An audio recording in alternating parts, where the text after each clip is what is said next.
everyone, welcome to Sri Ram's IAS YouTube channel. This is your mentor Arzu Kakkar, where daily we used to have this session of news analysis. आज के session में जो articles हमें cover करने हैं, there is a list in front of you that we'll discuss in a very comprehensive and we'll have a detailed discussion. पहले मैं आपको इन ब्रीफ बता देती हूँ ये आर्टिकल्स, फिर आगे आपको दिक्कत नहीं होगी, कनेक्टिविटी बनी रहेगी. नॉर्थ ईस्ट मिथुन, हम यहाँ पर मिथुन चक्रवर्ती जी की बात नहीं कर रहे हैं. ये एक स्पीशीज़ इन न्यूज़ है. तो कौन सी स्पीशीज़ है, हैबिटेट कहाँ है, IUCN स्टेटस क्या है, तो ये सारी बातें हम डिस्कस करेंगे. Why it is in news, so will take that up. आपके प्रीलिम्स के पॉइंट ऑफ व्यू से it is important. SIMBEX exercise है. It is an exercise between which two countries, right? क्या ये नेवल एक्सरसाइज है, air exercise है, ये सारी बातें. और what is the purpose behind this exercise, अभी ये एक्सरसाइज कहाँ पर हो रही है, everything will take it, all the facts जो आपके प्रीलिम्स के लिए इंपॉर्टेंट है. Current rubber landscape in India, जिसकी मैंने बात करी थी, हमें कल करना था, आज हम इसको इन डिटेल डिस्कस करेंगे. ये आपके GS पेपर 3 से भी लिंक करता है और एग्रीकल्चर सेक्शन से भी लिंक करता है. हम यहाँ पर रबर प्रोडक्शन की बात करेंगे, इसके एप्लीकेशंस की बात करेंगे, मेजर प्रोड्यूसिंग स्टेट्स की बात करेंगे, क्लाइमेटिक कंडीशंस की भी बात करेंगे, ज्योग्राफी, राइट? सो बहुत इंपॉर्टेंट है मेंस के पर्सपेक्टिव से भी, as I have mentioned, so will take it up. फिर एक एडिटोरियल हिंदू के अंदर आया था रिगार्डिंग एथिकल आर्टिफिशियल इंटेलिजेंस, जो आपके एथिक्स से भी लिंक करता है. GS paper 4, right? यहाँ से S से भी बन सकता है. यहाँ पर हम GS पेपर 3 से भी लिंक करता है, साइंस एंड टेक्नोलॉजी, राइट? और आर्टिफिशियल इंटेलिजेंस और एथिक्स को जब आप मिला रहे हो साथ में, चीज़ों को एथिकल बनाना, बहुत बार ये आर्टिकल्स न्यूज़ में आ चुके हैं हिंदू में, और हमने बहुत बार इनकी डिटेल डिस्कशन करी है. सो वापस से न्यूज़ में आया है, तो ये मेंस में इसके बहुत ज़्यादा चांसेस हैं कि यहाँ से सवाल आ सकता है. तो इसीलिए आर्टिफिशियल इंटेलिजेंस के बारे, पहले तो आर्टिफिशियल इंटेलिजेंस क्या है, फिर उसमें एथिकल आर्टिफिशियल इंटेलिजेंस क्या है, फिर इसके कंसर्न्स क्या हैं, इसके एप्लीकेशंस क्या हैं, वे फॉरवर्ड क्या है, ये सारा कुछ आपको मेंस के पर्सपेक्टिव से पता होना चाहिए, right? And then we'll talk about Punjab gangster Sukha Dunike killed in inter-gang rivalry in Canada. ये हमारा चर्चा का बहुत ही ज़्यादा इम्पॉर्टेंट विषय जो काफ़ी न्यूज़ में चल रहा है. इसी से ही शुरुआत करती हूँ. इसके बारे में डायरेक्ट यहाँ क्या ही बोलना, सीधा मैं आपको आर्टिकल दिखाती हूँ. दिस इज़ द आर्टिकल जिसे हमें आज चर्चा के विषय में लेना है. इंडिया और कनाडा के रिलेशंस इस टाइम पे बहुत, आई वुड से, अपने रॉक बॉटम पे हैं, का बिल्कुल अच्छे नहीं चल रहे हैं. हमने बहुत इसको लिंक किया अभी G20 समिट में, यहाँ पर जस्टिन ट्रूडो को आना, उनकी स्टेटमेंट्स, और वहाँ वापस जाके जो कनाडा में जो ऑपोजिशन है उन्होंने क्या कहा कि जस्टिन ट्रूडो को यहाँ कैसे ट्रीट किया, XYZ, ये सारी बातें हुई. फिर उसके बाद जस्टिन ट्रूडो ने जाके पार्लियामेंट में, मतलब उनके हाउस ऑफ कॉमन्स के अंदर डायरेक्टली क्या कहा, उन्होंने लिंक किया कि इंडिया का मतलब एक कनेक्शन है behind the killing of Hardeep Singh Nijjar. ये कौन है, इनके बारे में हमने डिस्कशन ऑलरेडी कर ली है. अब जैसे जैसे टेंशन्स और बढ़ती जा रही हैं, एक और न्यूज़ आज सुबह आ गई जिसके अंदर Khalistani terrorist aide Sukhdool Singh wanted in India killed in Canada. तो आज सुबह ही सुखदोल सिंह, आप इनकी तस्वीर देख सकते हो, was killed in Canada's Winnipeg city. ये विनीपेग सिटी जो है, ये बेसिकली ये सारे जो इंस्टेंसेस हैं ना, अगर आप देखो, ये जो खालिस्तानी ग्रुप्स और जो पाए जाते हैं लोग, ये सारे, ये जो भी एक्टिविटीज चल रही हैं, ये near to Canada US border ही हो रहा है, राइट? इसके बारे में चर्चा करते हैं. जो ये हुआ है, सुखदोल सिंह कौन है और इसके पीछे रीजन क्या बताया जा रहा है, जो अभी न्यूज़ के अंदर आ रहा है. A category gangster Sukhdool Singh Punjab के मोगा से थे एंड कनाडा चले गए. बेसिकली उन्होंने एक पासपोर्ट लिया, डॉक्यूमेंट्स भी फेक डॉक्यूमेंट्स थे, फॉर्ज डॉक्यूमेंट्स से, किसी भी तरीके से, जैसा होता है ना कि एक इमिग्रेशन का बिजनेस शुरू हुआ है आजकल. तो इमिग्रेशन बिजनेस राइट। तो इमिग्रेशन बिजनेस के चलते यहाँ पर पैसे ले लिए जाते हैं और वो पैसा फिर कहाँ जाता है, वो पैसा फिर यहाँ लगता है।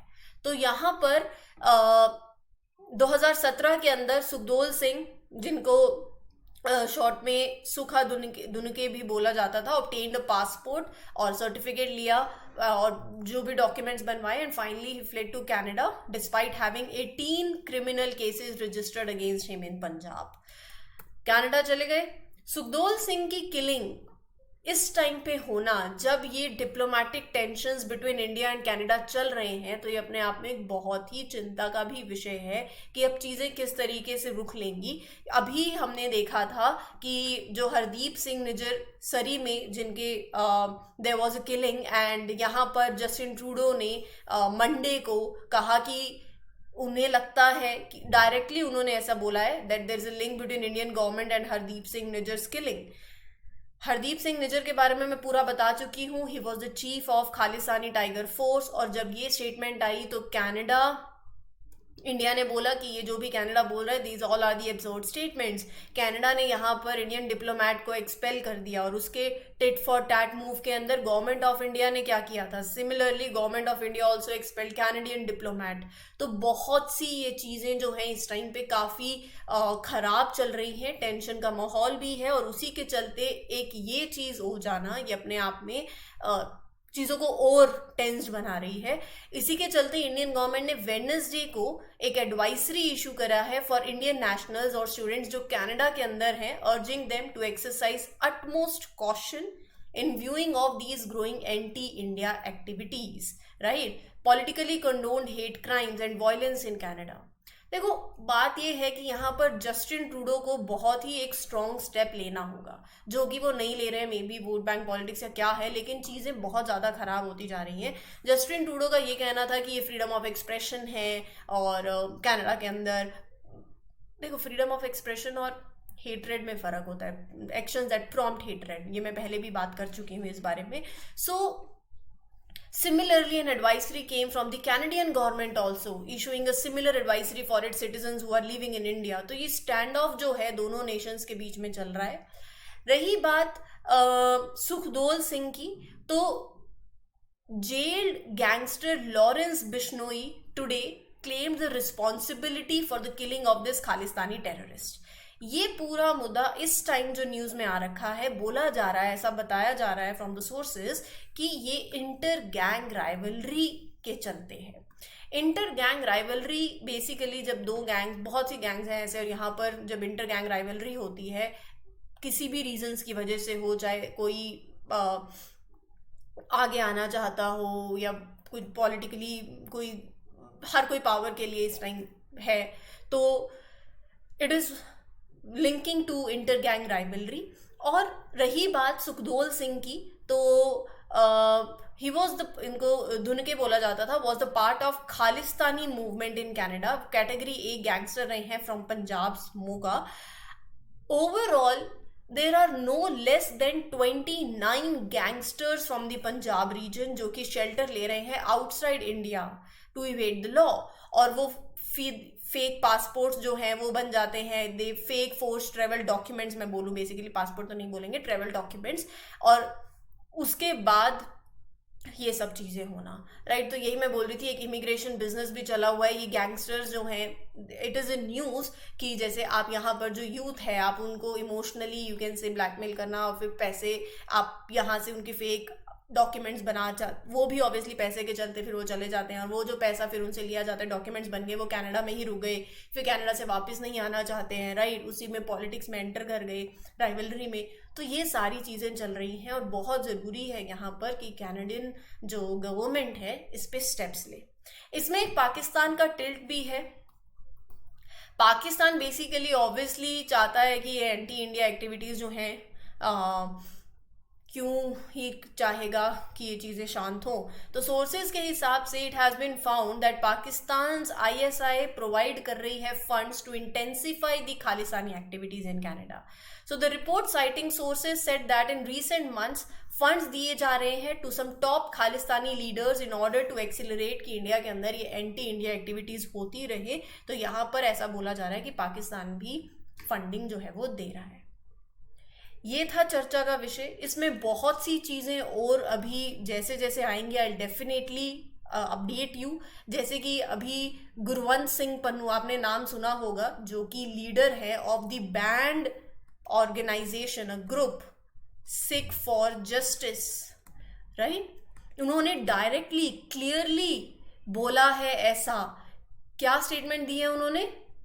Basically go to India. किनको बोल रहे हैं? Leave Canada and go to India to Indo Hindus. तो बेसिकली यहाँ पर इंडो कैनेडियन हिंदूज जो हैं, सो जो लीडर हैं of this band pro Khalistani group SFJ, जो कि इंडिया में बैंड है, he has threatened Indo Canadian Hindus की कंट्री को छोड़े, कनाडा को, और वापस इंडिया चले जाएं। उनका ये कहना है कि वो कैनेडियन कॉन्स्टिट्यूशन और बेसिकली उनके इंटरेस्ट के अगेंस्ट चल रहे हैं। Your destination is India, leave Canada, directly उन्होंने बोला है, leave Canada and go to India. तो ये सारी एक्टिविटीज चल रही हैं। उनकी ये स्टेटमेंट है कि pro Khalistani Sikhs have always been loyal to Canada, और वो नहीं है, right. They have also sided with always sided with Canada. तो ये सारी चीज़ें इस टाइम पे चल रही हैं। एक थ्रेट का माहौल भी है। सो चीज़ों को बहुत ही आई वुड से एक डिप्लोमेटिक वे में, और यहाँ पर सबसे इंपॉर्टेंट तो जस्टिन ट्रूडो को एक बहुत इंपॉर्टेंट रोल प्ले करना चाहिए, कैनेडियन गवर्नमेंट को। हमने G20 समिट में हमारे प्राइम मिनिस्टर ने एक्सप्लिसिटली बोला है कि जो कनाडा में ये हो रहा है, यहाँ पर जस्टिन ट्रूडो को स्टेप्स लेने चाहिए। तो देखते हैं अभी क्या इंडिया और कनाडा के रिलेशंस आगे कैसे होते हैं, क्योंकि इस टाइम पे तो they are extremely at the rock bottom. ठीक है,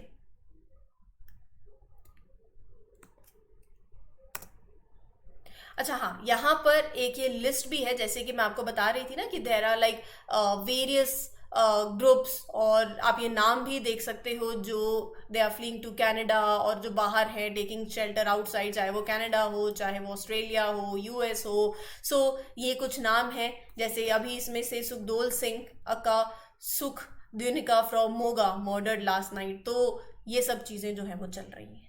ठीक है,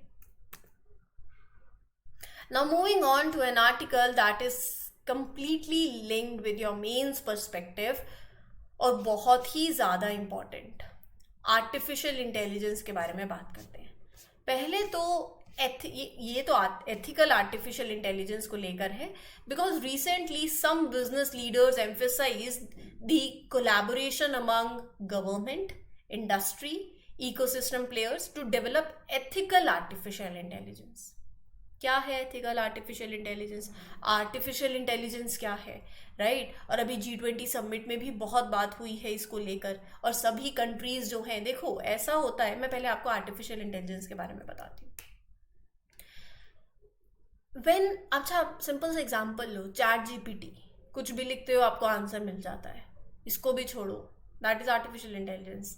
एलेक्सा प्ले द सॉन्ग, ये वो XYZ आप इंस्ट्रक्शन देते हो, ये क्या है? ये सब AI is when computers or robots can do the tasks that typically needed human intelligence, as simple as that. देखो, AI can't do everything a human can, but it can match, or it may even exceed the human abilities also in certain specific tasks, right? Machine learning, key part of AI, machine learning. Machine learning क्या है? A way to teach the computers to learn from the data, right? और उसके basis पे it uses algorithms to analyze the data and make decisions based on जैसा आपने data दिया, what it learns, right? तो AI को आप ऐसे सोचो कि it's like a smart assistant, वो होता है ना फोन में भी, Siri, Alexa, ये सब कुछ. So they learn from experience, they can make choices to achieve a specific goal, and machine learning is similarly, it's like a process of teaching that assistant, right? अब यहाँ पर जब हम ethical AI की बात करते हैं, so ethical AI को हम responsible AI भी बोलते हैं. ये सब कुछ यहाँ लिखा हुआ है, आपको सिर्फ सुनना है. Responsible AI, it is about making sure कि आर्टिफिशियल इंटेलिजेंस को जो आप यूज कर रहे हो, that is use in a way that's right, that's fair, that's good for the everyone. For example, कोई भी पॉलिसी अगर सरकार बना रही है और एआई का हेल्प ले रही है वहाँ से, तो एआई जो आपको आउटपुट दे रहा है, क्या वो एथिकल होगा? क्या वो सबको सोच के होगा? क्या वो डिस्क्रिमिनेशन अवॉइड करेगा? क्या वो इक्वल और फेयर प्लेस हो? जब हम बात करते हैं इक्वालिटी की, क्या वैसे आउटपुट आएंगे? जब आप गवर्नेंस में एआई को लेकर आ रहे हो तो यहाँ ये सारी बातें हैं, क्योंकि वो तो जैसा डेटा आप दोगे वो वैसा ही आपको जवाब मिलेगा, राइट? अब डेटा ट्रांसपेरेंसी होना भी बहुत ज़रूरी है, कॉपीराइट का इशू भी, मतलब वो सोर्स क्या है, you never know that, right? So पहले तो ethical AI means using AI while following good values, ethical हो गया ना, रिस्पेक्टिंग पीपल्स राइट। सो यहाँ पर जब हम एआई की बात करते हैं तो अगर आपसे एआई के रिगार्डिंग पूछ लिया जाए कि एस्पेक्ट्स ऑफ एथिकल एआई क्या है, ट्रांसपेरेंसी सबसे important. AI system should be designed and implemented in a way कि उनके जो ऑपरेशंस हैं, जो उसका डिसीजन मेकिंग प्रोसेस है, राइट, वो एक्सप्लेनेबल हो टू यूजर्स, ट्रांसपेरेंसी हो, डेटा कहाँ से आ रहा है नहीं पता, कॉपीराइट का इशू हो सकता है, कुछ नहीं पता। दिस ट्रस्ट और अकाउंटेबिलिटी इंश्योर करना बहुत ज़्यादा इंपॉर्टेंट है। Ethical AI aims to mitigate biases, if yes बहुत अच्छी बात है। एंश्योर फेयरनेस, ये भी बहुत अच्छी बात है। सो एक ऐसा मॉडल अगर जो डिस्क्रिमिनेशन को भी प्रिवेंट करे, लाइक कोई भी डिसीजन अगर आ रहा है तो जो डेटा आप जैसा दे रहे हो वैसे ही आउटपुट आएगा, right? So if ethical AI basically gives you taking all those factors, race, gender, ethnicity, socioeconomic status, right? Ethical AI should uphold right to privacy, it should be accountable। मतलब जो developers हैं, जो organizations हैं that are deploying AI system, they should be accountable, right? So ये जब हम technology की बात करते हैं ना, हम ये बोलें कि नहीं इसमें कंसर्न्स बहुत हैं, प्रिवेसी के कंसर्न्स हैं, ट्रांसपेरेंसी के कंसर्न्स हैं, फेयरनेस हो या नहीं हो, छोड़ देते हैं। नहीं, आपको क्या करना है, आपको टेक्नोलॉजी के साथ आगे बढ़ना है। तो वो जब टेक्नोलॉजी आई है, you take the best of it. वो आपको गवर्नेंस में हेल्प करेगा, हेल्थ सेक्टर में हेल्प कर रहा है, नंबर ऑफ सेक्टर्स में इट इज हेल्पिंग यू। सो आप उससे बेस्ट ऑफ जो भी है एक्सट्रैक्ट करो। मेक श्योर कि हर एक चीज़ का एक दायरा होता है, तो प्रॉपर लिमिटेशंस भी हो, और जो कि हैं, जो कि government of India, other governments जो भी हैं दूसरी कंट्रीज़ की, they are working upon it, और सब साथ में भी काम करना चाह रहे हैं इस पे, ताकि जो एआई के रिलेटेड कंसर्न्स हैं, क्या कंसर्न्स हैं? अनएम्प्लॉयमेंट का कंसर्न, जब चीज़ें ऑटोमेटेड हो जाती हैं, robotics, AI companies, they are building these intelligent machines, right, जो टास्क कर सकता है जो पहले करते थे लो इनकम वर्कर्स, तो यहाँ पर अनएम्प्लॉयमेंट का बहुत बड़ा रिस्क है, राइट? इनइक्वालिटी, मतलब यही बात है कि using AI a company can drastically cut down the human workforce. This is a very strong point, right? Technological addiction, ये भी एक कंसर्न है।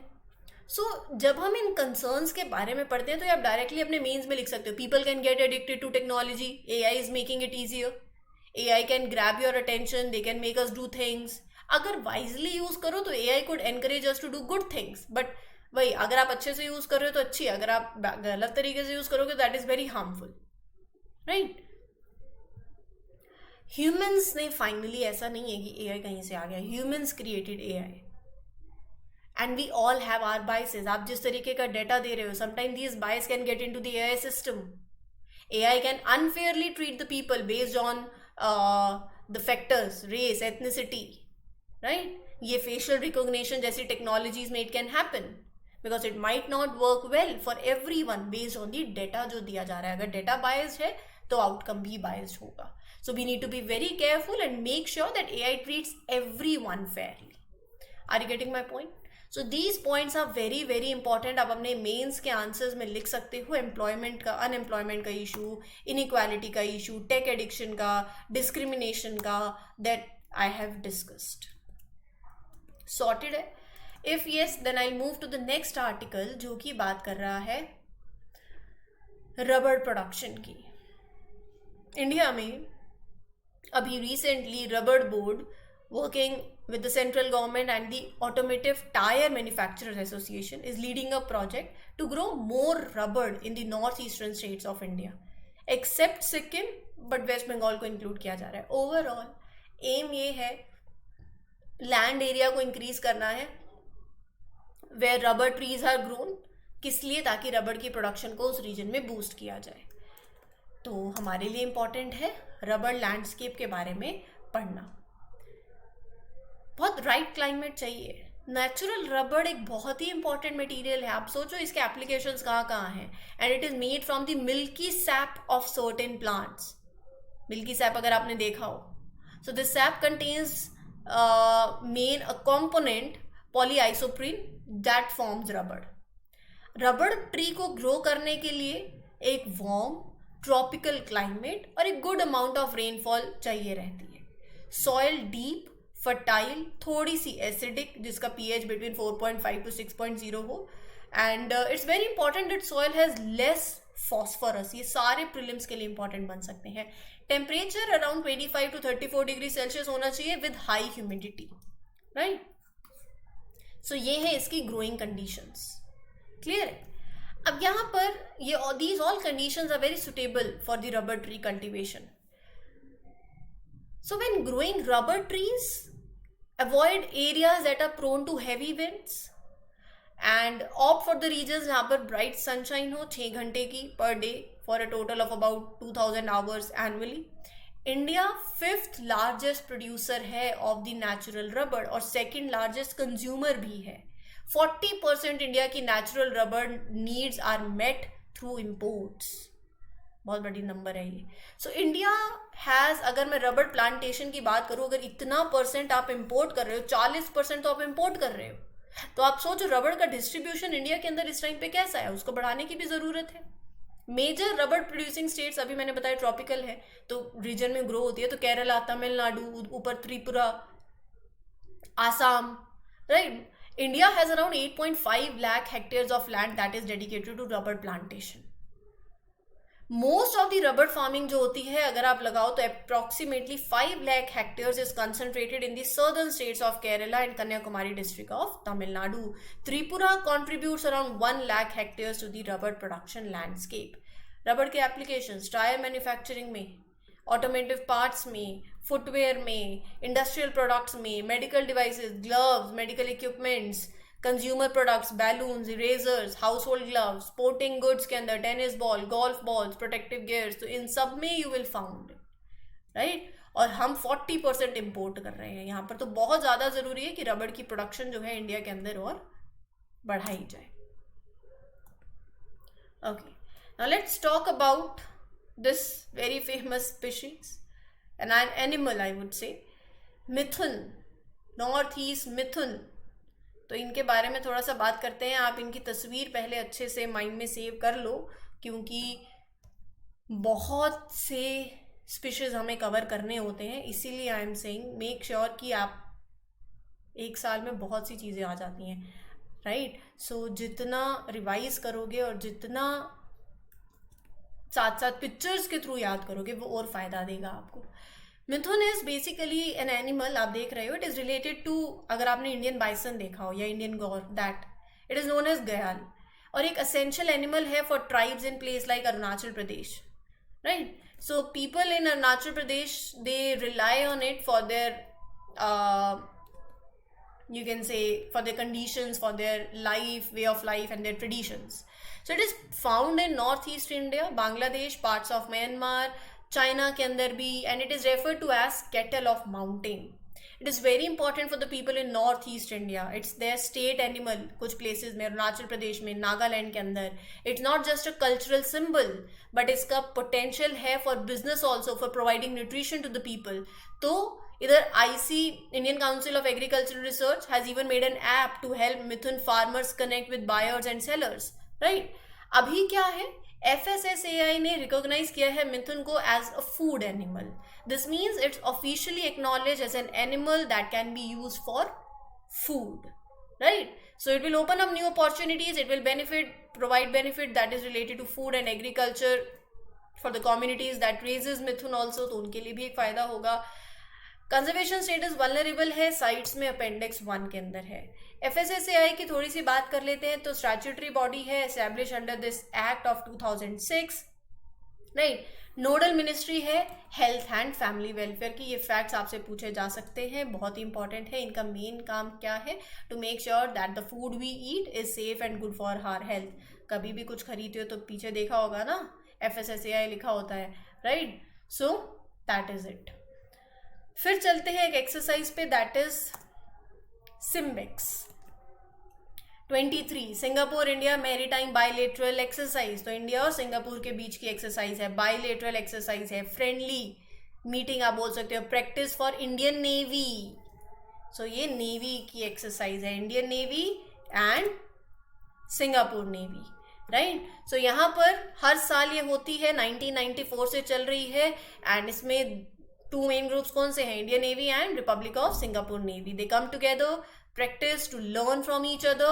First there is a phase in the harbor of Singapore, मतलब अभी 21st of September यानी कि आज से 24th of September तक, where they plan, they get ready and then they'll move to the sea for the actual practice, right। तो यहाँ पर along with the ships Ranvijay, Kavarati and submarine INS Sindhu Kesari, there is also special aircraft joining the practice, right। तो इसमें इन सब की भागीदारी। तो जैसे कि मैंने आपको बताई है, हार्बर फेस होगा, फिर उसके बाद they practice defending against air attack. So when they move to the sea they have these exercises. So aim क्या है? To become better at fighting in wars at sea. Simple सी बात यही है, to be really good at working together using all your skills for war fighting skills, right. And capability to undertake multi discipline operations jointly maritime domain के अंदर, ठीक है। उम्मीद करती हूँ आपको क्लियर हो गया होगा सब कुछ। And this was all about today. Will meet you tomorrow with other important articles. Till then take care everyone, good luck, good wishes. This is your mentor Arzoo Kakkar signing off. Session अच्छा लगता है तो like, share और subscribe ज़रूर किया करो। Sessions को share जितना करोगे उतना हमें भी अच्छा लगेगा, पढ़ाने में भी मज़ा आएगा, आपको भी फ़ायदा होगा, ट्रस्ट मी, राइट। चलिए, take care everyone, good luck, good wishes, thank you, all the best.